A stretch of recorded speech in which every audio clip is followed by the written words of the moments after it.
नमस्कार प्रिय विद्यार्थियों, आज हम क्षितिज भाग 1 कविता शब्द और कवि कबीरदास के बारे में चर्चा करने जा रहे हैं। कबीरदास जी निर्गुण काव्य धारा, भक्ति धारा की एक काव्य धारा है, निर्गुण काव्य धारा, उसके प्रतिनिधि कवि के रूप में जाने जाते हैं। शब्द पद अर्थात जिनमें कबीरदास जी ने जो अनुभूत किया है, जो उन्होंने व्यवहारिक जो ज्ञान प्राप्त किया, जो उन्होंने आत्मसात किया, तो वो उन्होंने वो वचन शब्दों के माध्यम से प्रकट किए हैं। पहला जो शब्द है उसमें ईश्वर की उपासना के बारे में बताया गया है, एक ईश्वर की उपासना के बारे में बताया है। और उस ईश्वर को ढूंढने के लिए हमें किसी मंदिर मस्जिद में जाने की आवश्यकता नहीं है, अपितु वह जो ईश्वर है वो निर्गुण काव्य धारा का जो ईश्वर है, एकेश्वरवाद का जो ईश्वर है, वो हमारे श्वास में बसा हुआ है। और ईश्वर की प्राप्ति के लिए, भक्ति आदि करने के लिए जो हम मंदिर मस्जिद में जाते हैं, उसको व्यर्थ बताया गया है, उसको दिखावा बताया गया है। तो आइए हम पहला जो पद है या शब्द है उस पर चर्चा करते हैं। मोको कहाँ ढूंढे बंदे, मैं तो तेरे पास में, ना मैं देवल ना मैं मस्जिद ना काबा कैलाश में, ना तो कोनो क्रियाक्रम में ना ही योग वैराग में, खोजी हुए तुरंत मिली हो पल भर की तलाश में, कह कबीर सुन हो भाई साधो सब श्वासों की श्वास में। तो ये पद है। तो पद के बाद हमारा जो प्रसंग क्या रहेगा वो देखिएगा। प्रसंग प्रस्तुत पंक्तियां हमारी हिंदी की पाठ्य पुस्तक क्षितिज भाग 1 में संकलित कविता शब्द से ली गई हैं। इसके रचयिता कबीरदास जी हैं। प्रस्तुत कविता में या प्रस्तुत पद में कवि ने ईश्वर को अपने श्वासों के साथ अर्थात हमारे अंतर्मन में ईश्वर निवास करता है, इसके बारे में बताया है। तो आइए पद के ऊपर चर्चा करते हैं। मोको मुझे, बंदे है इंसान, देवल देवता जहां निवास करते हैं, मंदिर मस्जिद जहां मुस्लिम धर्म के जो लोग हैं अपनी पूजा अर्चना करते हैं, काबा एक पवित्र स्थान, मुसलमानों का पवित्र स्थान, कैलाश हिंदुओं का पवित्र स्थान, कोनो क्रियाक्रम कोई भी किसी प्रकार का हम क्रियाक्रम करते हैं उसके बारे में, योग और वैराग्य वीतराग संन्यास, खोजी खोजना ढूंढना, मिल ही मिलना, पल भर में क्षण भर में, सब श्वासों की श्वास में। तो इसका सरलार्थ क्या रहेगा? मोको कहाँ ढूंढे बंदे, मैं तो तेरे पास में। कबीरदास जी निर्गुण ईश्वर की उपासना पर बल देते हुए कहते हैं कि मोको कहाँ ढूंढे बंदे, मैं तो तेरे पास में। हे इंसान, हे मानव, तू ईश्वर को ढूंढने के लिए क्यों व्यर्थ में घूम रहा है, क्यों तीर्थ व्रत आदि की यात्रा कर रहा है? बाहर ईश्वर को ढूंढना व्यर्थ है, मैं तो तेरे पास में, अर्थात मैं तो तेरे पास में ही तेरे अंतर्मन में निवास करता हूं। ना मैं देवल ना मैं मस्जिद ना काबा कैलाश में। ईश्वर को प्राप्त करने के लिए आम जन हैं, वो अलग अलग प्रकार की तीर्थ यात्राएं करते हैं, मंदिरों में जाते हैं, मस्जिदों में जाते हैं, काबा और कैलाश नामक जो पवित्र स्थान है उनकी यात्रा करते हैं ताकि उन्हें ईश्वर की प्राप्ति हो। तो ऐसी जो यात्राएं हैं, ऐसे तीर्थ व्रत हैं, उनको कबीरदास जी ने व्यर्थ बताया है, उनका कोई प्रयोजन नहीं है। नामा देवल जो हिंदू धर्म के जो लोग हैं वो देवालय में अर्थात मंदिर में जाते हैं, पूजा अर्चना करते हैं, किसके लिए? ईश्वर की प्राप्ति के लिए। तो उसको भी कबीरदास जी ने व्यर्थ बताया है। नाम मस्जिद जो मुसलमान धर्म के जो अनुयायी हैं वो मस्जिद में जाकर के नमाज अदा करते हैं, खुदा को याद करते हैं, वो भी व्यर्थ है। क्योंकि ना काबा ना कैलाश में, काबा काबुल जहां पर जो मुसलमान अपने जो खुदा को याद करने के लिए, पैगंबर को याद करने के लिए जाते हैं, वहां की यात्रा करते हैं। और हिंदू धर्म के लोग कैलाश पर्वत की जो यात्रा करते हैं ईश्वर को प्राप्त करने के लिए या खुदा को प्राप्त करने के लिए, ये सारे तीर्थ यात्राएं हैं वो व्यर्थ हैं। ना तो कोनो क्रियाक्रम में, और ईश्वर को प्राप्त करने के लिए या खुदा को प्राप्त करने के लिए जो क्रियाक्रम किया जाता है, पूजा उपासना तीर्थ यात्रा, ये सारी जो क्रियाक्रम है ये सारे के सारे क्या है, बेकार है, इनका कोई प्रयोजन नहीं है। अर्थात ये केवल एक दिखावा मात्र है, पाखंड है ये, ना ही योग वैराग्य में। और ईश्वर को प्राप्त करने के लिए जो योग साधना की जाती है, वैराग्य धारण किया जाता है, घर परिवार को छोड़ करके, गृहस्थ जीवन को छोड़ करके संन्यास का जीवन यापन किया जाता है, उसको भी कबीरदास जी ने व्यर्थ बताया है। भावार्थ है कि इस प्रकार की किसी भी क्रियाक्रम में योग साधना के द्वारा या सन्यासी बनने से के मात्र से ईश्वर की प्राप्ति नहीं हो सकती, ये केवल दिखावा है। खोजी हो तुरंत मिलियो, पल भर की तलाश में। कबीरदास जी का ये कहना कि अगर हम सच्चे मन से ईश्वर की तलाश करें, खोजे हो, अगर हम सच्चे मन से ईश्वर की तलाश करें तो पल भर की तलाश में, जरा सी देर में ही ईश्वर को प्राप्त किया जा सकता है। क्यों कहे कबीर, सुन भाई साधो सब श्वासों की श्वास में। कबीरदास जी कहते हैं, हे साधो, हे संतो, हे साधको, हे आमजनों, जो ईश्वर है वह तो हमारी श्वास पर श्वास में निवास करता है। अर्थात ईश्वर कण कण में व्याप्त है। किसी विशेष स्थान में या किसी विशेष पूजा पद्धति द्वारा ईश्वर को प्राप्त नहीं किया जा सकता। वह तो मिट्टी के कण कण में और हमारे रोम रोम में, हमारे श्वास पर श्वास के साथ जुड़ा हुआ है। कबीरदास जी के कहने का भाव यह है कि हमें ईश्वर को प्राप्त करने के लिए या खुदा को प्राप्त करने के लिए किसी विशेष योग साधना क्रियाक्रम की तीर्थ उपासना जप तप की आवश्यकता नहीं है। अर्थात हमें सच्चे मन से भगवान की तलाश करनी है, अपने अंतर मन में भगवान को खोजना है और वो हमारे अंतर मन में निवास करते हैं। सब श्वासों की श्वास में हमारी श्वास के साथ है वो ईश्वर जुड़े हुए हैं। भावार्थ यह है कि हमें उसको बाहर खोजना व्यर्थ है, वो हमारे मन मस्तिष्क में निवास करते हैं, बशर्ते कि हम सच्चे मन से ईश्वर को याद करें। तो प्रस्तुत इस पद में कवि ने एक ईश्वर की पूजा उपासना पर बल दिया है। ईश्वर को प्राप्त करने के लिए जो क्रियाक्रम तीर्थ उपासना जब तक किया जाता है उसको व्यर्थ बताया गया है, ढोंग बताया गया है, दिखावा बताया गया है। सदुकड़ी भाषा का इसमें प्रयोग किया है। और आप देखेंगे अनुप्रास अलंकार, कोनो क्रियाक्रम, अनुप्रास अलंकार का बहुत सुंदर प्रयोग इसमें हो रहा है। सब श्वासों की श्वास में स वर्ण की बार बार आवृत्ति है, तो इसमें क्या है, अनुप्रास अलंकार है। काव्य कैलाश अनुप्रास अलंकार है और संपूर्ण पद में गीति तत्व है, गैता है, अर्थात जिसको गाया जा सकता है वो इसमें विद्यमान है।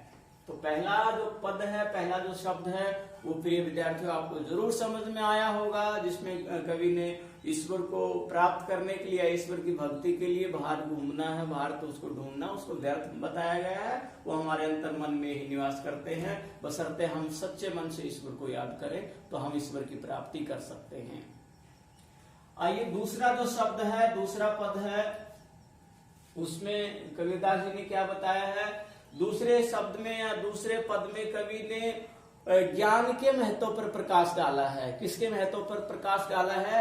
ज्ञान के महत्व पर। ये जो सारा संसार है, भौतिक संसार है या आध्यात्मिक जो चिंतन है, विचार है, वो सारा का सारा ज्ञान पर आधारित है। जब हमें ज्ञान हो जाता है, हमें अपने बारे में और पृथ्वी के बारे में ज्ञान हो जाता है, तब हमें सच्चा जो जीवन है उसके बारे में पता चलता है। तो यहाँ कबीरदास जी ने ज्ञान के महत्व के बारे में बताया है। और ज्ञान के महत्व को बताने के लिए उन्होंने प्रतीकात्मक शब्द का प्रयोग किया है। प्रतीकात्मक शब्द क्या है? एक छप्पर का प्रतीक लिया। छप्पर झोपड़ा, जिस प्रकार से एक छप्पर बनाया जाता है, उसको दो तरफ से उसमें थूनी लगाई जाती है, बीच में एक बलिंदा लगाया जाता है, चारों ओर उसमें छप्पर के उसमें टाटियां लगाई जाती हैं, एक प्रकार से रहने का जो निवास स्थान बनाया जाता है। ठीक उसी प्रकार से मनुष्य अपना पूरा जीवन है भ्रम में व्यतीत करता है, तो उस भ्रम को दूर हो जाएगा। अर्थात जब ज्ञान हो जाएगा तो ये जो सारा भ्रम है वो दूर हो जाएगा। तो इस प्रकार से ये कबीरदास जी के छायावादी रचना है या रहस्यात्मकता इसमें विद्यमान है। कैसे है, इस शब्द को आप पढ़ेंगे, देखिए। संतो भाई आई ज्ञान की आंधी रे, भरम की टाटे सब उड़ानी, माया रह न बांधी। हित चित की दव थूनी गिरानी, मोह बलिंडा टूटा, तृष्णा छानी परी घरे पर घर ऊपरी, कुबदी का भांडा फूटा। जोग जुगती करी संतो बांधी, निर्चु चुए न पानी, कूड़ कपट काया का निक्षा, हरि की गति जब जानी। आंधी पीछे जो जल पूठा, प्रेम हरि जन भीना, कहे कबीर भान के प्रगटे, उदित भया तब खीना। तो प्रस्तुत जो शब्द है वो हमारे हिंदी की पाठ्य पुस्तक क्षितिज भाग 1 में संकलित पद से ली गई है और इस पद के रचयिता कबीरदास जी हैं। ज्ञान के महत्व पर प्रकाश डाला है। आइए इसके जो कुछ कठिन शब्द हैं उसकी हम चर्चा करते हैं। भ्रम, अज्ञान, टाटी घास फूस की का जो छप्पर है, माया, जो माया के द्वारा जो हमारे चारों ओर जो मायावी है, जो शैतानी जो प्रवृत्ति है उसके बारे में, बांधी बांधना, चित्त हमारा मन हृदय, दव दो, थूनी एक विशेष प्रकार की मोटी लकड़ी, बलिंडा एक लंबी मोटी लकड़ी जिसके ऊपर छप्पर डाला जाता है, तृष्णा और अधिक प्राप्त करने की जो लालसा है, इच्छा है, उसको तृष्णा, जो कभी पूरी नहीं होती, और अधिक प्राप्त करने की हमारी जो इच्छा है उसको तृष्णा कहा है। छानी, छानी शब्द किसके लिए है? छांझ के लिए, जो छांझ डाली जाती है, छप्पर डाला जाता है, जो घास फूस का तैयार करके ऊपर जो छप्पर डाला जाता है उसको छांझ बोलते हैं। ऊपरी, कुबदी, कुबद बुरे विचार, बुरे कर्म, कुकर्म, भांडा फूटना, रहस्य का पता चलना, सारा भेद खुल जाना। जुगती प्रयास, करी करना, निर्चो थोड़ा सा, चुएना थोड़ा सा विनय, चूना रिश्ना। कूड़ कपट, कूड़ा कचरा, काया शरीर, निक्सा निकलना, बूढ़ा वर्षा होना, प्रेम रूपी, बिना भीग जाना। भान भानु अर्थात सूर्य, प्रगट होना, उदित माने दिखाई देना, भया हो जाना। तम क्या होता है? अंधकार, क्षीण हो जाना, समाप्त हो जाना। तो आइए इसके सरल रूप के ऊपर हम चर्चा करते हैं। संतो भाई आई ज्ञान की आंधीरे, संत कबीरदास जी साधकों को, अनुयायियों को संबोधित करते हुए कहते हैं कि जब हमें ज्ञान हो जाता है, वास्तविकता का पता चल जाता है, जीवन जीने का जो मर्म है, जीवन जीने का जो रहस्य है, उस रहस्य का हमें ज्ञान हो जाता है, आभास हो जाता है, या ज्ञान का आत्मसात जब हम कर लेते हैं, या ज्ञान का जब साक्षात्कार हो जाता है, तो सारा भ्रम दूर हो जाता है, चकनाचूर हो जाता है, टूट जाता है। संतो भाई आए ज्ञान की आंधी रे, हे संतो, हे साधको, जब ज्ञान रूपी आंधी चलती है, ज्ञान को किसके रूप में दर्शाया गया है? आंधी के रूप में।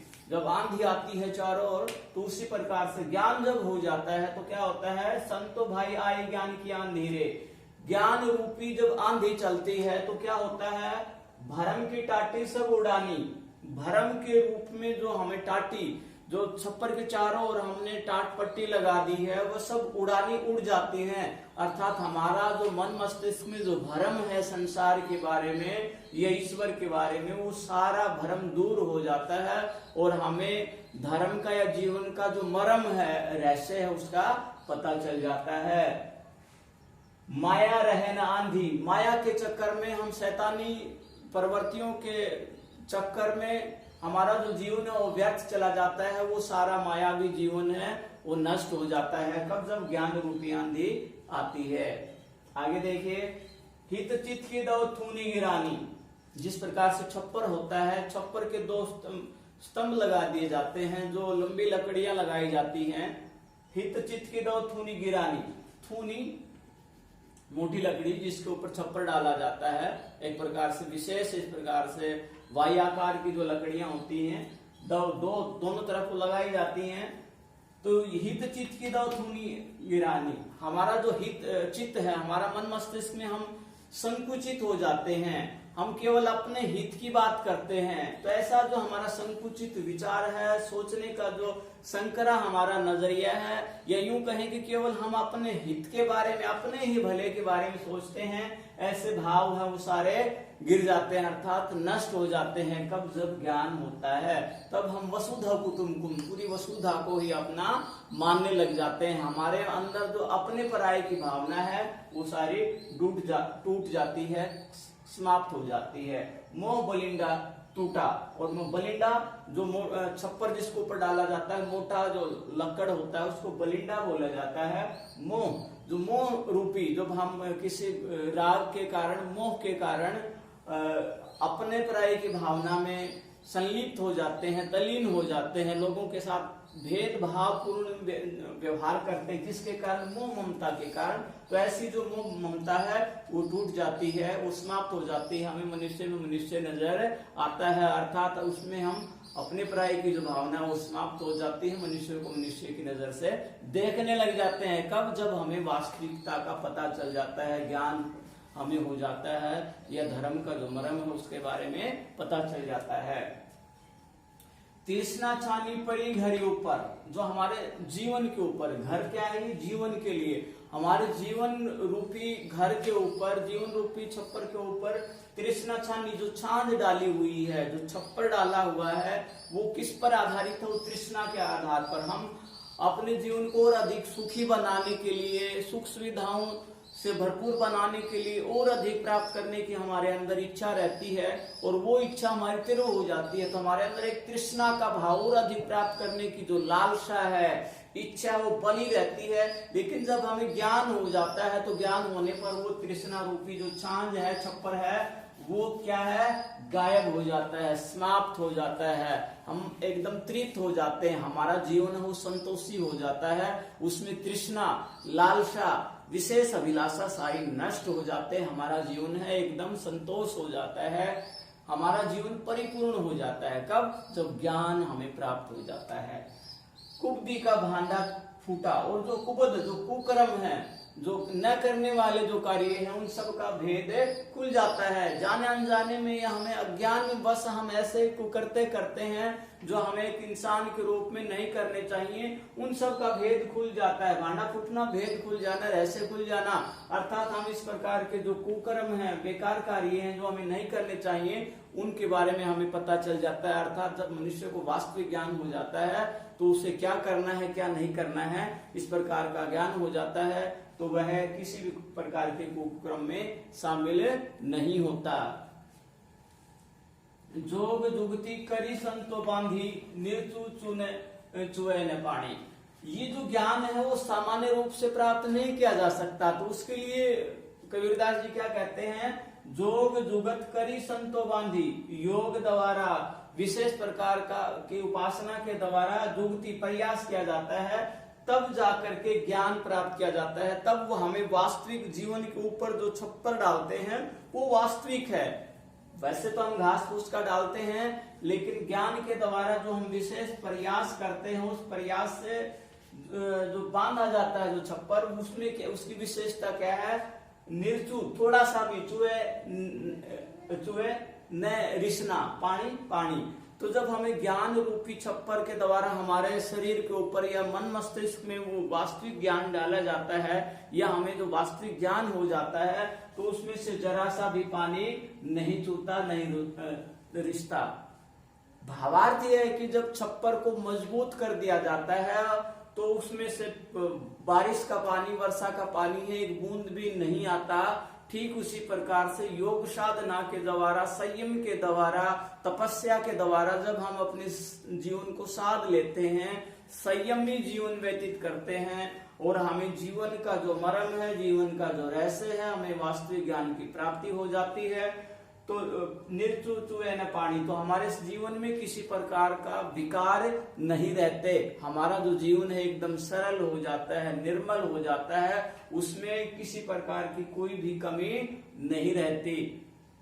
आगे देखिए, कूड़ कपट काया का निक्षा, बहुत ही सुंदर प्रयोग किया गया है इसमें अनुप्रास अलंकार का। कै कै कै कै कै, कै वर्ण की बार बार आवर्ती। क्या कहा? कूड़ कपट काया का निक्षा, हरि की गति जब जानी। कबीरदास जी कहते हैं कि जब हमें वास्तविक ज्ञान हो जाता है, धर्म के मर्म का पता चल जाता है, कूड़ कपट काया का निक्षा, कूड़ कपट हमारे काया शरीर, हमारे शरीर के अंदर जितने भी दुर्व्यसन है, बुरे विचार हैं, मन की जो मलिनता है, वो सारा निक्षा निकल जाता है, बाहर निकल जाता है। हमारा मन है वो निर्मल हो जाता है, शरीर हमारा एकदम सरल हो जाता है, उसके अंदर किसी प्रकार की मलिनता बुरे विचार है, वो सारे के सारे बाहर हो जाते हैं। जिस प्रकार से हम घर की सफाई करते हैं तो सारा कूड़ा करकट बाहर निकाल लिया जाता है, ठीक उसी प्रकार से जब हमें ज्ञान होता है तो हमारे शरीर की, हमारे मन मस्तिष्क के जितने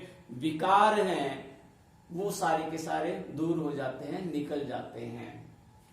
हरि की गति जब जानी, जब हमें गति का जो हरि ईश्वर का जो वास्तविक स्वरूप हमें पहचानने में आ जाता है, ईश्वर के जो वास्तविक जो गति है अर्थात उसका जो रहस्य है, उसका जो मर्म है वो जान लेते हैं तो हमारे शरीर के सारे दुर्व्यसन बुरे विचार हैं वो निकल जाते हैं। हमारा मन है उसकी मलिनता गायब हो जाती है, मन है वो निर्मल हो जाता है। आंधी पीछे जो जल फूटा, और जब इस प्रकार की ज्ञान रूपी आंधी आती है, जैसे बारिश होती है उससे पहले तेज आंधी आती है और तेज आंधी के बाद बारिश आती है तो सारे धूल कण हैं, सारी अस्त व्यस्त जो माहौल है एकदम शांत हो जाता है। ठीक उसी प्रकार से आंधी पीछे जो जल फूटा, जो तेज आंधी आती है उसके बाद में जो बारिश होती है, आंधी पीछे जो जल फूटा, आंधी के बाद जो बारिश होती है उससे क्या होता है? प्रेम हरिजन भीना, प्रेम रूपी जो हरिजन, जो ईश्वर का भगत है, ईश्वर के वास्तविक रूप को जानने वाला है, उसका जो पूरा जीवन है भीग जाता है, अर्थात उसे ईश्वर के साथ साक्षात्कार हो जाता है, ईश्वर के एक प्रकार से दर्शन हो जाते हैं। उसका जो जीवन है वो प्रेम पूर्ण आचरण से भीग जाता है, अर्थात उसके जीवन में सारे भेदभाव हैं, सारी मलिनता गायब हो जाती है, उसका जीवन है प्रेम पूर्ण हो जाता है। कहे कबीर भान के प्रगटे उदित भया तन खीना। कबीरदास जी कहते हैं कि जिस प्रकार से भान सूर्य के उदित प्रगट हो जाने से, उदय हो जाने से तम भया, तम अंधेरा है एकदम छुमंतर हो जाता है, गायब हो जाता है, ठीक उसी प्रकार से ज्ञान रूपी आंधी चलती है तो हमारे मन मस्तिष्क के जितने भी जो विकार हैं, मलिनताएं हैं, दुर्विचार हैं, वो सारे गायब हो जाते हैं। और जो प्रेम पूर्ण जो आंधी चलती है उसके बाद जो बारिश होती है तो ईश्वरीय जो जन है, जो साधक हैं, जो सच्चे मन से ईश्वर की आराधना करते हैं, वो उससे ईश्वरीय साधना में एकदम उनका जीवन है प्रेम पूर्ण हो जाता है, अनुराग में उनका जीवन हो जाता है। और इस प्रकार से जीवन का जो सारा तमस है, सारा अंधकार है, वो सारा का सारा गायब हो जाता है और भानु के समान उसके अंदर ज्ञान का प्रकाश हो जाता है, उसको ईश्वर की प्राप्ति हो जाती है।